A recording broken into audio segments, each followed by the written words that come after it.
ফাইলাভ বসুমতাৰী আৰু নাই, ফাইলাভ বসুমতাৰী আৰু নাই, কোনোদিন তেখেত উভতি নাহে আৰু, তেখেত কোনোদিন উভতি নাহে আৰু, গুচি গ'লগৈ তেওঁ বৈকুণ্ঠক গ্ৰামী কৰিলে, তেওঁ কোনোদিন উভতি নাহে আৰু। বন্ধুসকল, সকলোৱে চিনি পায় যে বেহাৰবাৰী আউটপোষ্টৰ বসুদা, আপোনালোকে সকলোৱে চিনি পায় তেখেতে বেহাৰবাৰী আউটপোষ্টত কিমান তেখেতে কমেডি কৰিছিল, আমি সকলোৱে চিনি পাওঁ। অসমবাসীৰ কাৰণে আজি এইটো বহুত ডাঙৰ খবৰ। বন্ধুসকল, তেওঁ কেনেকৈ মৃত্যু হ'ল আজি আপোনালোকক মই কৈ আছোঁ। বন্ধুসকল, মই শুনিছোঁ যে আজি 2-3 মাহৰ আগৰ পৰাই তেখেতে এটা যকৃত ৰোগত কিবা এটা ডাঙৰ বেমাৰত তেখেতে ভুগি আছিল, আৰু ভুগি থকাৰ কাৰণে আজি মঙলবাৰে নিশা 11টা বজাত তেখেতে শেষ নিশ্বাস ত্যাগ কৰে। অসমবাসীৰ কাৰণে এইটো বহুত ডাঙৰ খবৰ। বন্ধুসকল, আপোনালোকে তেখেতৰ আত্মাটোৰ কাৰণে অকণমান সদগতি কৰক, অকণমান সদগতি কামনা কৰক। বন্ধুসকল, তেখেতক আমি সকলোৱে ভাল পাওঁ, আৰু এই খবৰটো অসমবাসীৰ কাৰণে বহুত ডাঙৰ খবৰ, কাৰণ আমি সকলোৱে তেখেতক ভাল পাওঁ, তেখেতক আমি সকলোৱে চিনি পাওঁ।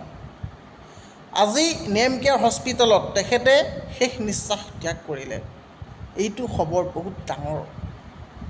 তো বন্ধুসকল, আপোনালোকে এটাই কামনা কৰক যে ফাইলাভ বসুমতাৰী দাদাৰ আত্মাটোৱে যাতে সদগতি পাওক, আমি তাৰেই কামনা কৰোঁ। বন্ধুসকল, বসুদাক আৰু বেহাৰবাৰীৰ আউটপোষ্টত কোনোদিন নাপায় আৰু।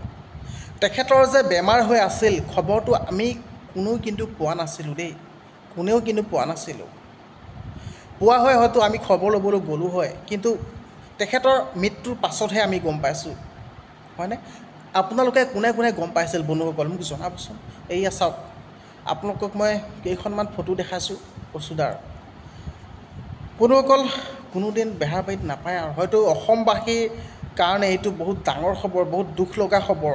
বসুদাক যে আৰু বেহাৰবাৰীত কোনোদিন দেখাই নাপায় আৰু। আমি তেখেতৰ কাৰণে, তেখেতৰ আত্মাটোৰ কাৰণে আমি সদায় সদগতি কৰি থাকিম, আৰু আপোনালোকে সদগতি কৰক।